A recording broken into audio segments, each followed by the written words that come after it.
ഒറ്റപ്പാലത്ത് CPM നേതാവ് PK ശശിയെ UDF സ്ഥാനാർത്ഥിയാക്കരുതെന്ന് ആവശ്യം. ഒരു വിഭാഗം കോൺഗ്രസ് നേതാക്കൾ VD സതീശനെ ആവശ്യം അറിയിച്ചു.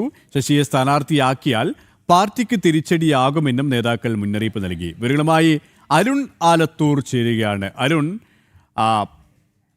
PK ശശിയെ സ്ഥാനാർത്ഥിയാക്കാനുള്ള ഒരു അണിയറ നീക്കം കോൺഗ്രസ് നേതൃനിരയിൽ സജീവമായിരിക്കുന്ന ഒരു സാഹചര്യത്തിൽ തന്നെയാണ് ഒരു വിഭാഗം എതിർപ്പുമായി രംഗത്ത് വന്നിരിക്കുന്നത്, അല്ലേ? തീർച്ചയായിട്ടും സുരേഷ്, PK ശശി നാളെ നടക്കുന്ന CPM വിമത കൺവെൻഷനിൽ പങ്കെടുക്കും. ആ കൺവെൻഷൻ ഉദ്ഘാടനം ചെയ്യുമെന്ന് വിമത നേതാക്കൾ പറഞ്ഞിരുന്നു. പിന്നാലെ ഈ PK ശശിയുടെ നേതൃത്വത്തിലുള്ള ഈ CPM വിമതർ UDFന് പിന്തുണ നൽകാനുള്ള നീക്കങ്ങൾ നടത്തുന്നുണ്ട് എന്നുള്ളതാണ് അറിയാൻ സാധിക്കുന്നത്. കഴിഞ്ഞ തദ്ദേശ സ്വയംഭരണ തെരഞ്ഞെടുപ്പിൽ കൊഴിഞ്ഞാമ്പാറയിൽ ഈ CPM വിമതർ UDFനൊപ്പം നിൽക്കുന്ന ഒരു കാഴ്ചയുണ്ടായിരുന്നു. ഏതായാലും സമാന രീതിയിൽ PK ശശിയുടെ നേതൃത്വത്തിൽ വിമതർ UDFനൊപ്പം നിൽക്കുന്ന ഒരു സ്ഥിതിയിലേക്ക് എത്തുമ്പോൾ അതിന് UDF ഒറ്റപ്പാലത്തെ PK ശശിയെ സ്ഥാനാർത്ഥിയാക്കുക എന്നുള്ള തരത്തിലുള്ള നീക്കങ്ങളാണ് നടത്തുന്നത്.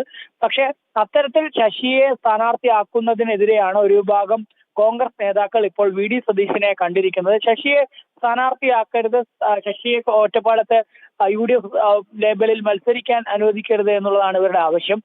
പ്രധാനമായിട്ടും ഇവർ പറയുന്നത് ശശി സ്ഥാനാർത്ഥിയാവുകയാണെങ്കിൽ അത് പാർട്ടിക്ക് തിരിച്ചടിയാവും എന്നുള്ളതാണ്. മറ്റൊരു കാര്യം അവർ പറയുന്നത്, നേരത്തെ ഈ CPM നേതാവായിരുന്ന ഒരു വ്യക്തിക്ക് വേണ്ടി എങ്ങനെയാണ് തങ്ങൾ വോട്ട് അഭ്യർത്ഥിക്കുക എന്നുൾപ്പെടെയുള്ള കാര്യങ്ങൾ ഇവർ VD സതീശനോട് ചോദിക്കുകയുണ്ടായിട്ടുണ്ട്. ഏതായാലും ജില്ലയിൽ നിന്ന് തന്നെയുള്ള, പ്രത്യേകിച്ച് മണ്ഡലത്തിലെ തന്നെ മുതിർന്ന കോൺഗ്രസ് നേതാവായ ഹരിഗോവിന്ദനെ പരിഗണിക്കണം എന്നുള്ളതാണ് ഒരു വിഭാഗം കോൺഗ്രസ് നേതാക്കൾ പ്രധാനമായിട്ടും ആവശ്യമായിട്ട് ഉന്നയിക്കുന്നത്. കാരണം ഒറ്റപ്പാലം മണ്ഡലത്തിൽ കഴിഞ്ഞ തവണയും ഹരിഗോവിന്ദന്റെ പേരായിരുന്നു പ്രധാനമായിട്ടും ഉയർന്നിരുന്നത്.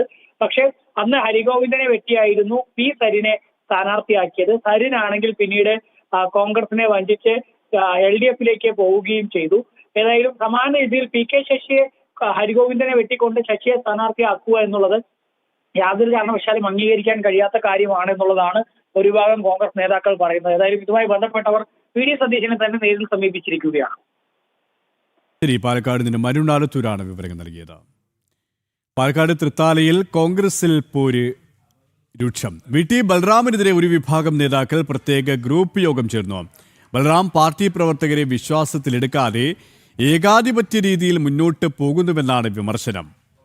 കഴിഞ്ഞ നിയമസഭാ തെരഞ്ഞെടുപ്പിൽ ബൽറാമിന്റെ തോൽവിക്ക് കാരണമായതും കോൺഗ്രസിനകത്തെ ഈ തമ്മിലെട് തന്നെയായിരുന്നു. നിയമസഭാ തെരഞ്ഞെടുപ്പ് സീറ്റ് ചർച്ചകൾ പുരോഗമിക്കുമ്പോൾ പാലക്കാട് തൃത്താലയിൽ കോൺഗ്രസിനകത്ത് തമ്മിലടിയും ആരംഭിച്ചിരിക്കുകയാണ്. മണ്ഡലത്തിൽ കോൺഗ്രസ് സ്ഥാനാർത്ഥിയാകാൻ സാധ്യതയുള്ള VT ബൽറാമിനെതിരെയാണ് ഒരു വിഭാഗം നേതാക്കൾ രംഗത്തെത്തിയിരിക്കുന്നത്. VT ബൽറാം ഗ്രൂപ്പ് അടിസ്ഥാനത്തിൽ മാത്രം പ്രവർത്തിക്കുന്നുവെന്നാണ് ആരോപണം. തൃത്താലയിലെ ഒരു വിഭാഗം കോൺഗ്രസ് നേതാക്കൾ ബൽറാമിന്റെ നടപടിയിൽ പ്രതിഷേധിച്ച് പ്രത്യേക ഗ്രൂപ്പ് യോഗം ചേർന്നു. K കരുണാകരൻ ഫൗണ്ടേഷന്റെ പേരിലാണ് പുതിയ ഗ്രൂപ്പ് രൂപീകരണം നടന്നത്. DCC ഭാരവാഹികൾ, യൂത്ത് കോൺഗ്രസ് സംസ്ഥാന ഭാരവാഹികൾ ഉൾപ്പെടെ 30-ലധികം നേതാക്കളുടെ നേതൃത്വത്തിലായിരുന്നു യോഗം.